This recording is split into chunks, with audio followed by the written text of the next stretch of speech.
John B. Armstrong III was a man of many roles in the American West: soldier, rancher, Texas Ranger, and U.S. Deputy Marshal. John was born in McMinnville, Tennessee on January 1, 1850, to Dr. John B. Armstrong and Maria Susanna Reddy.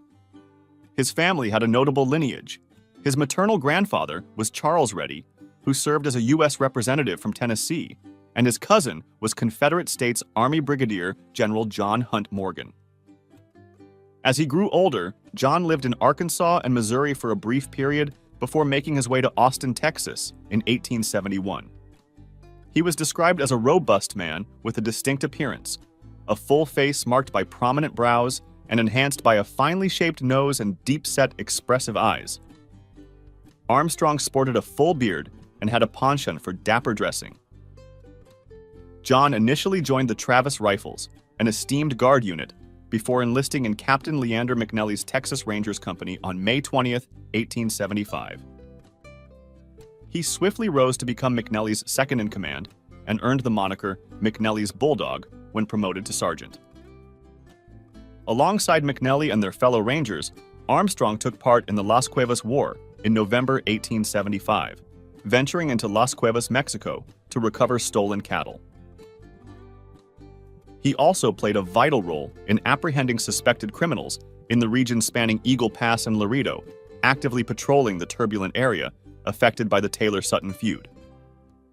With McNelly's retirement in 1876, their special force was integrated into the Texas Rangers Frontier Battalion.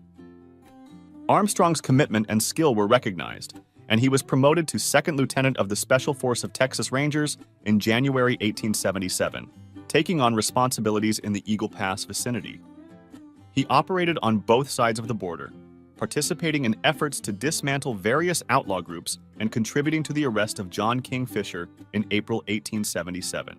During a period of convalescence from an accidental, self-inflicted gunshot wound sustained in Goliad, Texas, Armstrong sought authorization to apprehend the infamous gunman John Wesley Hardin. Once granted, Armstrong pursued Hardin first to Alabama and then to Florida.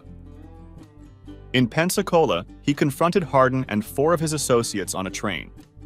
In the ensuing altercation, Armstrong killed one of Hardin's associates, rendered Hardin unconscious with a pistol strike, and detained the remaining gang members. Following some delays in processing extradition paperwork, Armstrong returned Hardin to Texas, where he faced trial and was sentenced to 25 years in prison in September 1877.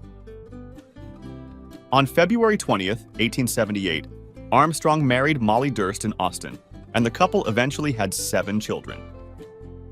Later that year in July, John was involved in the encounter that led to the demise of the outlaw Sam Bass in Round Rock, Texas. Subsequently, he served at Cuero for a period. In 1881, Armstrong decided to resign from his role as a Texas Ranger and was appointed as a U.S. Deputy Marshal, a position he held until his passing. In 1882, he founded the sprawling Armstrong Ranch spanning 50,000 acres in Willacy County. Tragedy struck in 1897 when Molly died from a rabies bite. The retired ranger, known in his later years as Major Armstrong, passed away on May 1, 1913, and found his final resting place in Austin's Oakwood Cemetery. John B. Armstrong's enduring legacy lives on as the founder of the Armstrong Ranch, an operation that remains active, family-owned, and significant to this day in the annals of the Old West. Although not as widely recognized as some other Oklahoma lawmen like Heck Thomas or Bill Tilghman, Bud Ballou possessed just as much charisma and commanded respect as a gunfighter and lawman. David Monticello Ballou, known as Bud, was born to Bryant and Mary Turbin Ballou in Fannin County, Texas, in 1877.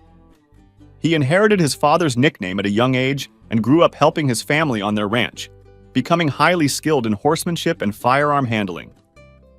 Bud ventured out on his own in 1890, while still a young lad, and eventually found his way to the Ardmore area in Indian Territory. 3 years later, his family joined him and settled in the same region. Bud established a small ranching enterprise and in due course crossed paths with a young woman named Fanny Mariah Harper. The two tied the knot on April 17, 1901, and made their home on Bud's ranch in Lone Grove, Oklahoma. By 1910, Bud had built a thriving ranching operation, and the couple had welcomed 2 sons into their family. In the spring of 1914, his ranch was running so smoothly that he began exploring other opportunities. During this era, the region was teeming with oil fields and the rough-hewn characters who toiled in them.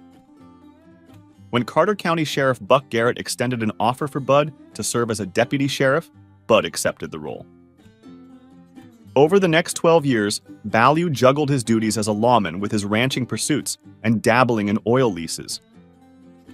Standing at 5'11" inches with a sturdy build, Bud was characterized by his shock of curly red hair and a hearty, booming laugh.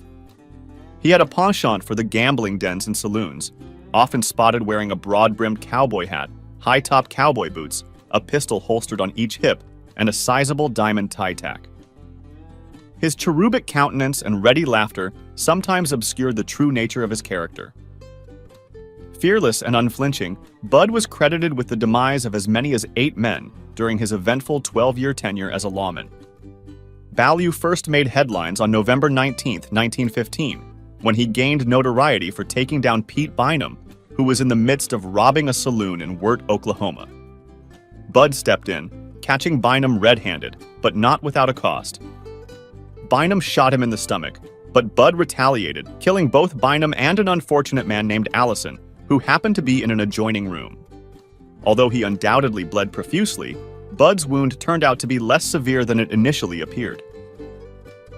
After Ballou fully recuperated, he received a mission to apprehend a wanted outlaw by the name of Steve Talkington. When Talkington resisted arrest, Ballou was left with no choice but to shoot and kill him.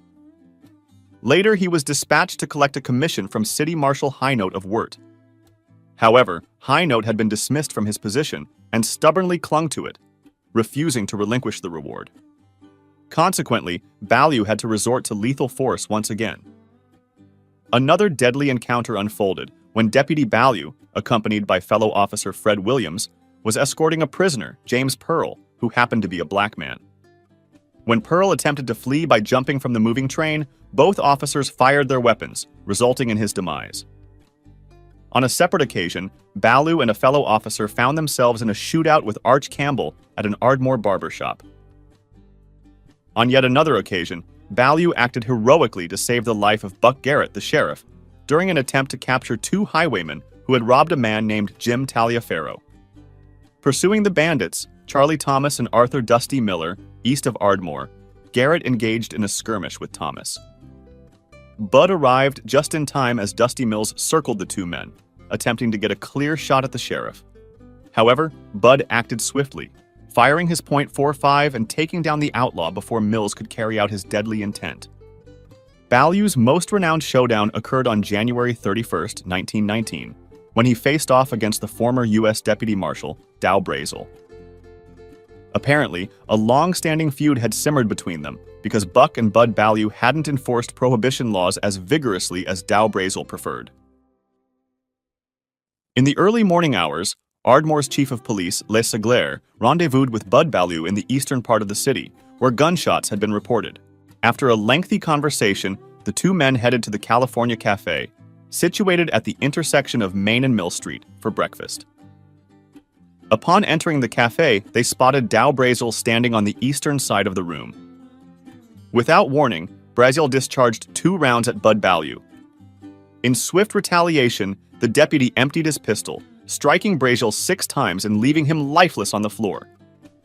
Bud was promptly apprehended by Chief Segler, taken to the police station, and subsequently transferred to the county jail. However, Chief Segler officially documented the facts, leading to Bud's release.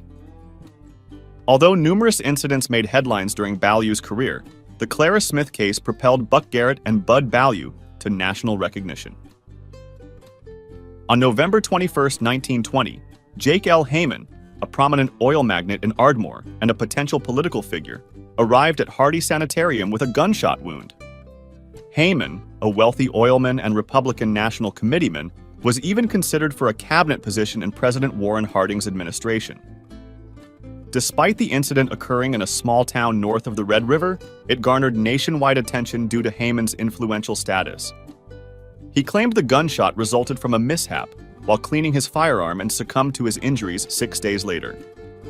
Despite Heyman's statement before his demise, his secretary and lover, Clara Smith, swiftly found herself under suspicion of murder. From the outset, it was alleged that she had fired the fatal shot in self-defense against his brutality. However, others contended that she had shot him because he intended to terminate their scandalous romantic involvement. In any case, she faced a murder trial in March 1921. Following 7 days of testimony, the jury received their instructions on March 17th. Astonishingly, after only 39 minutes of deliberation, the jury returned to the courtroom and delivered a verdict of not guilty. While the trial attracted significant attention, the reporters elevated Sheriff Buck Garrett and his deputy Bud Ballou to celebrity status. It was as if they had been transported back to the days of the Wild West, and countless stories about the two lawmen were published worldwide. However, this newfound fame didn't bode well for Deputy Bud Ballou. Despite his long-standing reputation as a respected and feared lawman, he failed to earn the local community's hero status. Unfortunately, he frequently embarked on drunken escapades through town, engaging in hollering and indiscriminate gunfire. Although no one suffered injuries during these incidents, the townsfolk had grown weary of them, primarily because he was expected to uphold the law. Regrettably, the notoriety he gained from newspaper articles appeared to drive him to live up to the Wild West image, resulting in an increase in his obnoxious drunken antics. Nonetheless, his days as a lawman were nearing an end. In early 1922, an investigation was initiated against Carter County and Ardmore officials for multiple charges. On February 17, 1922, Buck Garrett was removed from his position due to his failure to enforce the law and his unauthorized release of prisoners. In solidarity with the sheriff, all of his deputies, including Bud Ballou, resigned on that day. This scandal sent shockwaves through the city and county. 3 days later, a physical altercation erupted at the Carter County Courthouse, escalating into a gunfight involving 3 of Garrett's former deputies and 2 newly appointed officers. When the dust settled, no lives had been lost, but Bud Ballou had suffered a gunshot wound to his thigh. By the first week of May 1922, Bud had mostly recovered from his leg wound, and he traveled with his 18-year-old son to Wichita Falls, Texas, to attend a rodeo. On May 4th, Captain Tom Hickman of the Texas Rangers informed Wichita Falls Chief of Police, J.W. McCormick, that Ballou was in town, causing trouble while drinking and armed. The following day, Ballou continued his drunken, disorderly behavior. In the afternoon, the police were called to address a disturbance at the Denver Domino Parlor. McCormick, along with another officer, arrived at the Domino Parlor at around 1:30 p.m., where they found Ballou standing at the bar. The 2 officers approached Ballou, one on each side, and informed him that he was under arrest for disturbing the peace. In response, the former deputy retorted, "You're out of luck." McCormick then fired 5 shots into him when Ballou reached for his side. Ballou was killed instantly, collapsing to the floor. Chief McCormick was taken into custody by a Texas Ranger captain, but was soon released on bail and never faced prosecution for the shooting. Immediately after the incident, Ballou's body was taken to an undertaker and embalmed. In an unusual move for the time, his remains were flown back to Ardmore, where mourners, including former Sheriff Garrett, Bud's wife, Fanny, and his son, Doris, welcomed the plane. His body was then examined by Dr. Herbert Harvey, whose findings raised several questions, including the fact that the shots were fired from the back, and at least one of them came from a different caliber pistol than Chief McCormick's. Buck Garrett publicly declared, "Bud Ballou was murdered. 5 shots, all from the back. He didn't have a chance." Subsequently, articles like "Noted Killer of Ardmore Slain" by ex-Ranger, which appeared in the May 6, 1922 issue of the Houston Post, added to the controversy surrounding the incident. Even the New York Times reported on the deputy's death. To this day, unanswered questions persist about Ballou's demise. The deputy's passing received widespread coverage in newspapers, owing to the fame he had attained. He is interred in the Lone Grove Cemetery, located just outside Ardmore, Oklahoma. Eli Hickman Heck Bruner was a fearless U.S. deputy marshal who served in the Oklahoma Territory during the days when it was known as Indian Territory. Eli, born on February 13, 1859, in Siloam Springs, Arkansas, was the son of Eli W. and Mary E. Collins Bruner. As he came of age, he took on the role of a U.S. deputy marshal, receiving his commission in 1880 in the Western District of Arkansas. He was tasked with keeping the peace in the Cherokee Nation, serving under the leadership of Marshal Jacob Yose. In the year following, on June 23, 1881, Eli married Sarah A. Laura Bradley, and together they would raise 3 children. Eli's career as a federal lawman led him into numerous encounters with outlaws over the years. In March 1892, he apprehended James Craig, a member of the notorious Waco Hampton Gang, who had committed the grievous act of killing Deputy Marshals Thomas Whitehead and Josiah Poorboy. Later, on November 2, 1892, Heck was among the 16 deputy marshals who launched a raid on the cabin of Ned Christie in the Cherokee Nation, which ultimately resulted in the demise of the alleged outlaw. Additionally, Bruner rode alongside a posse aiming to arrest 2 members of the infamous Rogers Brothers gang, Sam Rogers and Ralph Hedrick. These desperados were charged with robbing a bank in Mound City, Kansas. When the confrontation unfolded, bullets flew, and Ralph Hedrick lost his life, while Sam Rogers sustained injuries. In January 1894, Heck Bruner led a posse that captured the murderer known as Dynamite Jack. The following year, tragedy struck as he was present at the Fort Smith, Arkansas jail when Cherokee Bill attempted an escape, leading to the unfortunate death of Deputy Marshal Larry Keating on July 26, 1895. Notably, Heck faced a dire situation when he had to use deadly force against his own cousin, who resisted arrest for train robbery. Then, on June 22, 1899, while Heck was attempting to cross the swollen Grand River near Veneta, Oklahoma, in order to serve several warrants for the Muskogee Federal Court, he encountered an unmanned ferry boat on the far bank. Without hesitation, Heck decided to swim across the rain-swollen river, a decision that would prove fatal. His lifeless body was discovered the following day. Edward Ned Wilkerson Bushyhead was a Cherokee miner, publisher, and lawman hailing from the days of the Old West. Born near Cleveland, Tennessee, on March 2, 1832, he was the son of Reverend Jesse Bushyhead, a Baptist preacher, and Eliza Wilkerson Bushyhead. Ned's father, though initially opposed to the Cherokee removal to the Western lands, eventually accepted the reality and led a group of approximately 1,000 people on the arduous journey of the Trail of Tears. Young Ned was but a 7-year-old lad at the time. Upon their arrival in 1839, they settled near what is now Westville, Oklahoma, in an area dubbed Breadtown, where provisions were distributed to the Cherokee refugees upon their arrival. In 1841, his father established the Baptist Mission. It was at this mission that the Cherokee Messenger newspaper saw its inception in August 1844, marking the first periodical to grace the soil of Oklahoma. Tragically, the same year witnessed the passing of his father, leaving 12-year-old Ned to begin his apprenticeship at the newspaper.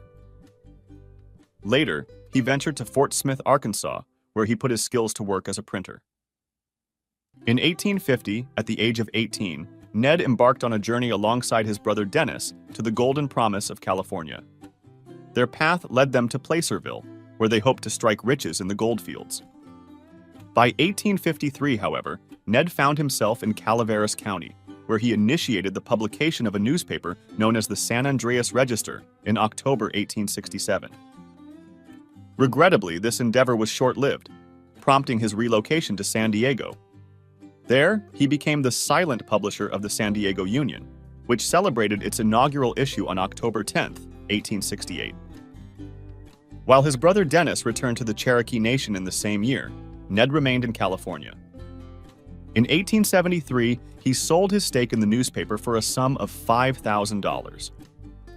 Remarkably, the publication continued its journey until 1927, with brief resurrections between 1942 and 1947.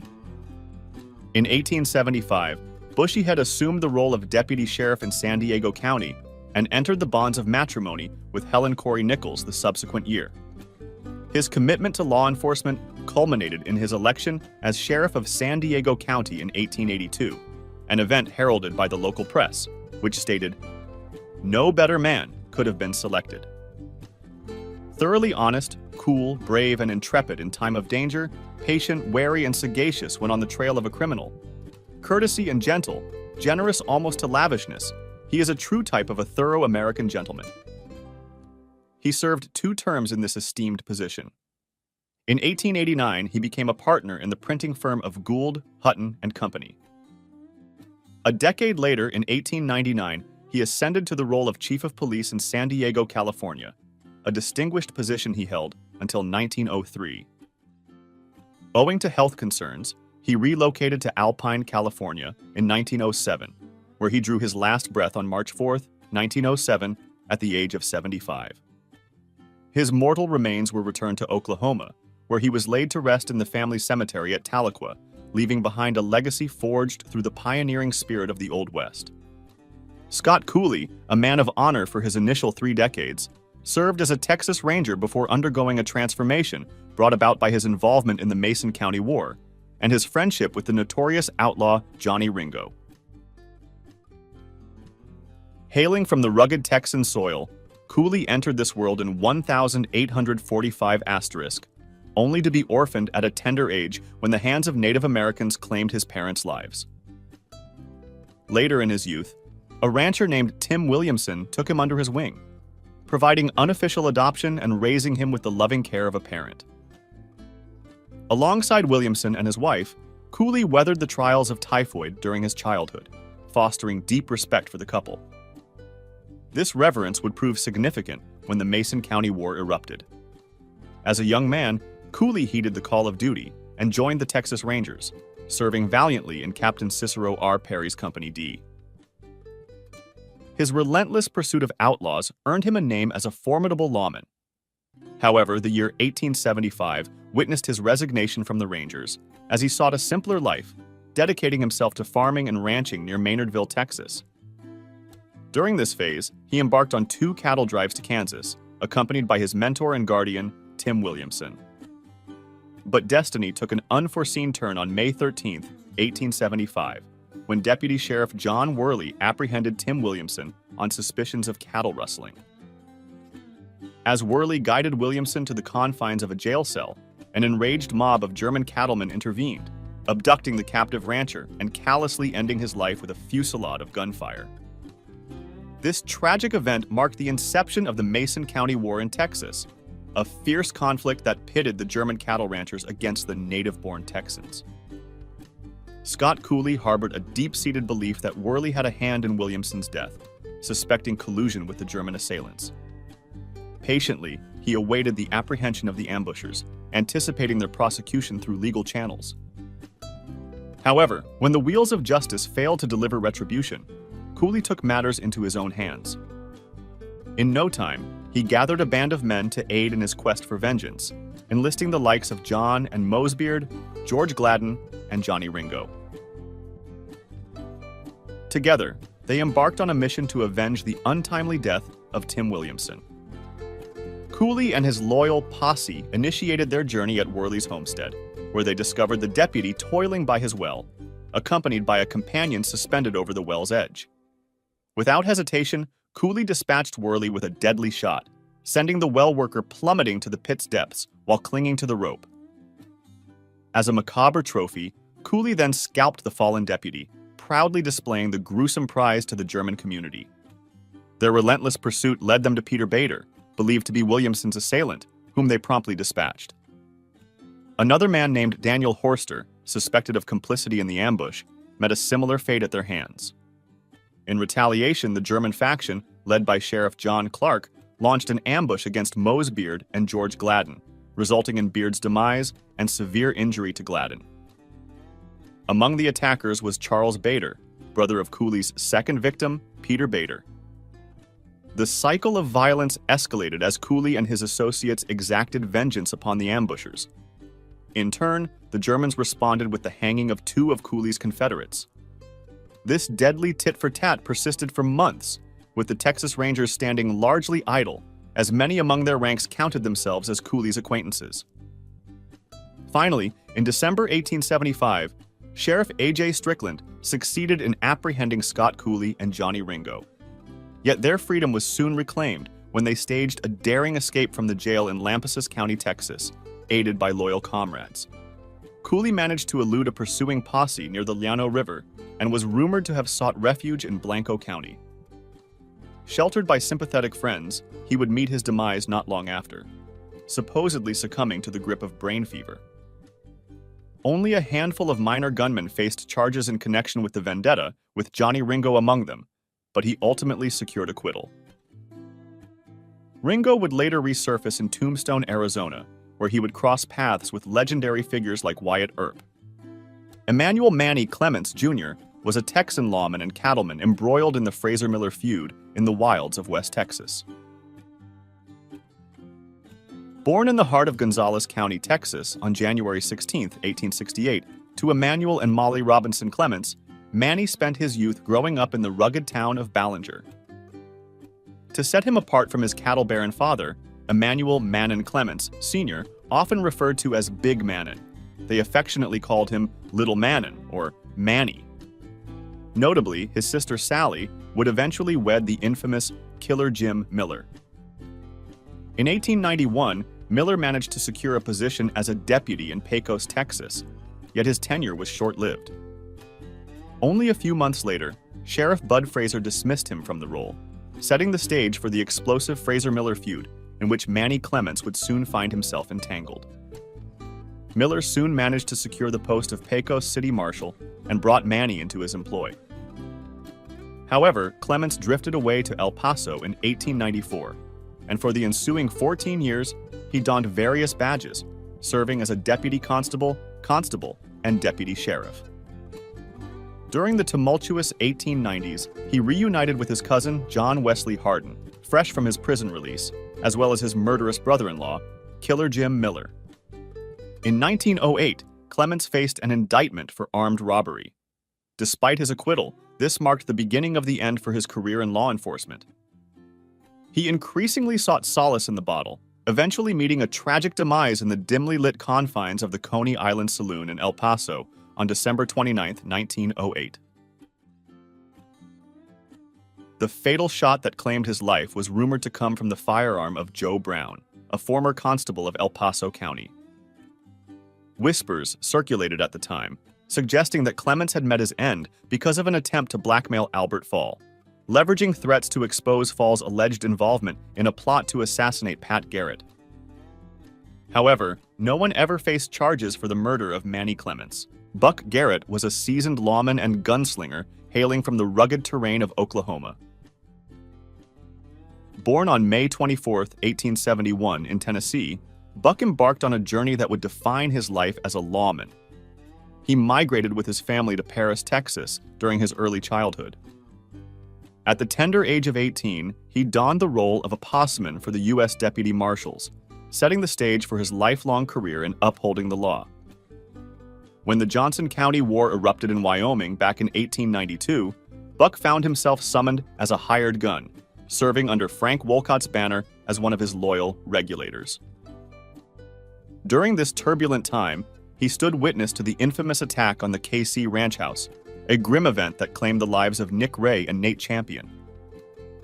Following this episode, Buck Garrett and fellow gunfighters, including the likes of Frank Canton, faced arrest. Fortunately for them, they were swiftly released, allowing Garrett to make his way back to the Lone Star State. Resuming his duties as a U.S. Deputy Marshal, somewhere along the way, Buck took a wife named Ida May. Together, they established their home in Ardmore, Oklahoma. Here, he found himself entangled in the relentless pursuit of the notorious Bill Dalton in 1894. By some accounts, it was Buck Garrett who ultimately brought the fugitive to justice, perhaps sealing his fate.